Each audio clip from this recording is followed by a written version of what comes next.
Good morning, my friends. Sorry, I had a little technical difficulty if you were there for a second and back. This is Christy Shell with Zeal Coaching. I am super excited to be here this morning. It's a beautiful fall day. And before I get started to talk about key decisions and being stubborn, I want to give some shout outs to 4 clients. Amazing, amazing things have happened. So first of all, my friend Jessica opened her first business, her own business. It's a flower shop in Tip City, and she's doing phenomenal. Who knew that plants and flowers were so hot and cool right now? So I want to give her a big shout out. My friend Lisa, who has been applying for amazing jobs, she finally got the job of her dreams. She is working as a vice president of marketing, so we're super excited for her big job that came along, and we're super happy that she loves it. My friend Sable, who's been moving up in different jobs, but finally got a really great contract job with the Air Force Base in our area, so we're so excited for her there.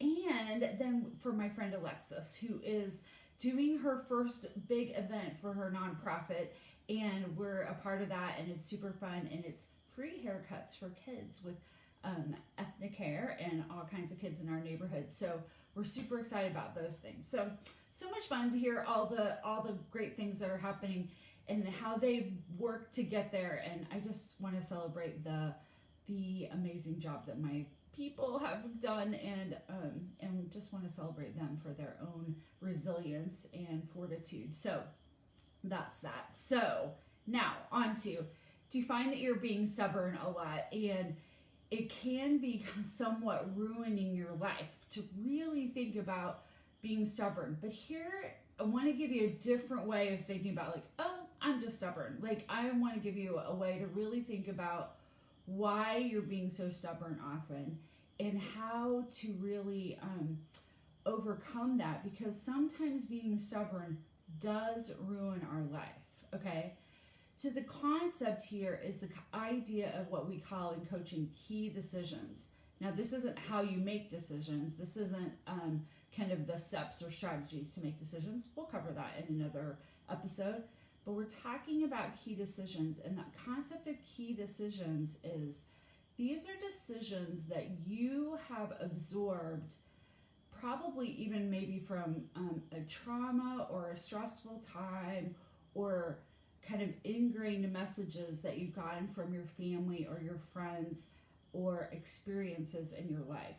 And so the concept here is that in order to survive or come through a situation or to persevere, you make a decision that you're going to live or be, or from this day forward, I'm going to do these things. Now, let me give you an example of this. So, like maybe when you were young, you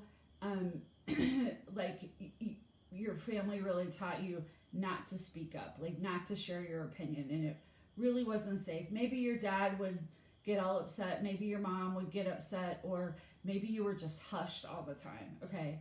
And so you, somewhere along the line, and it may have been like a big event that emotionally kind of made you get to this place, but you decided it's not safe to speak up.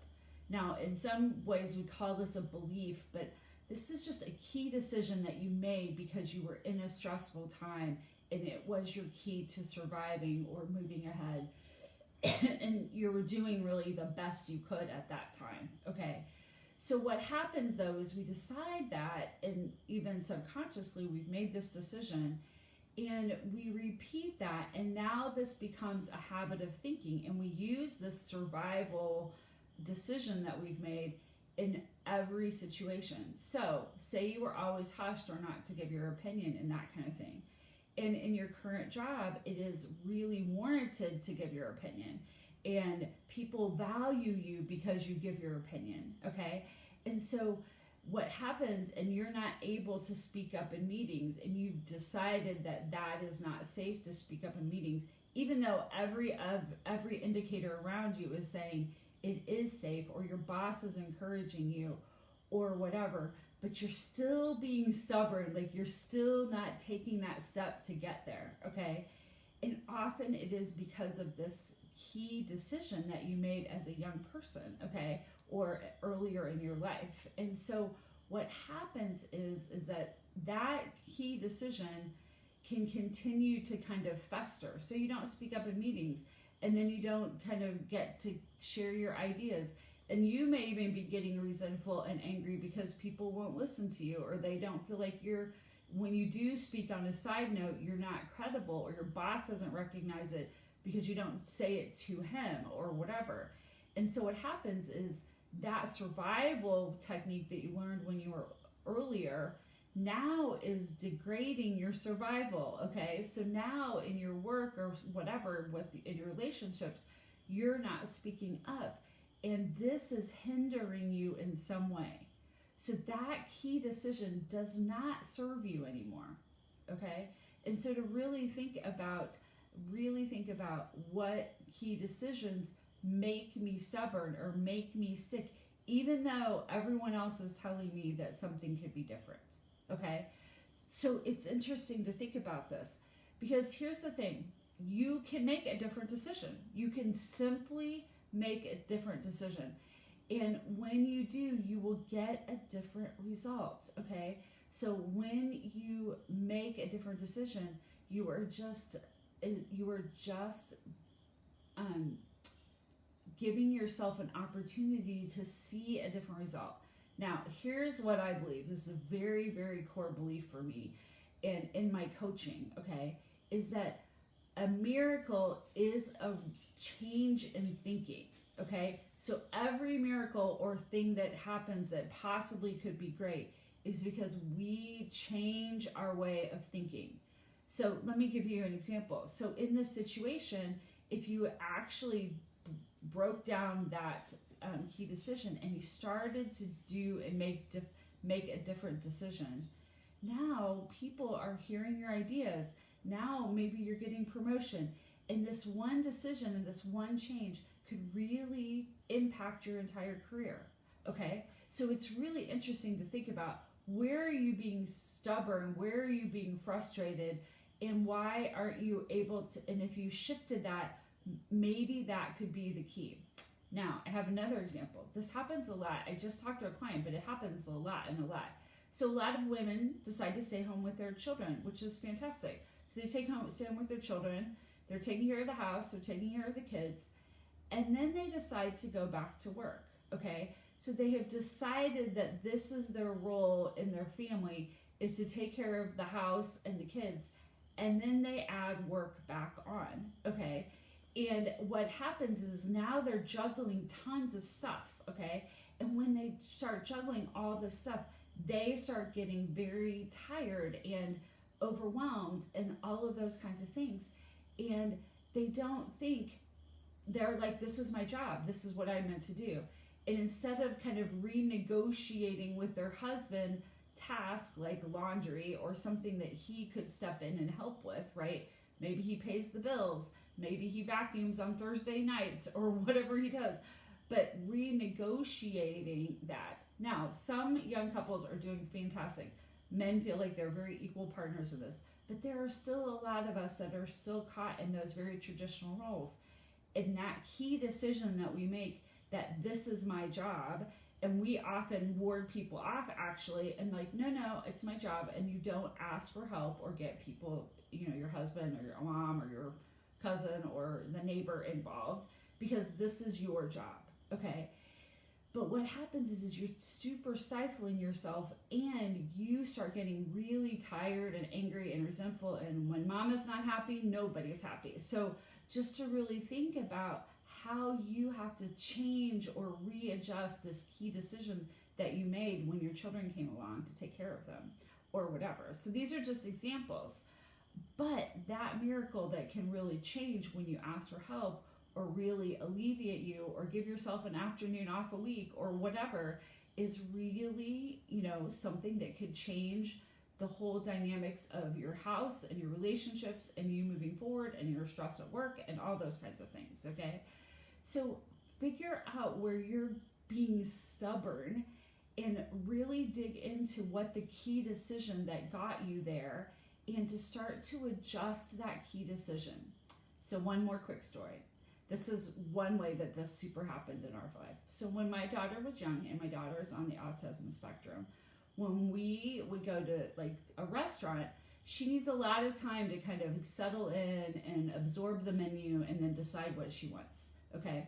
So we have, in just our immediate family, had gotten used to this kind of how we get to the restaurant, how we settle in.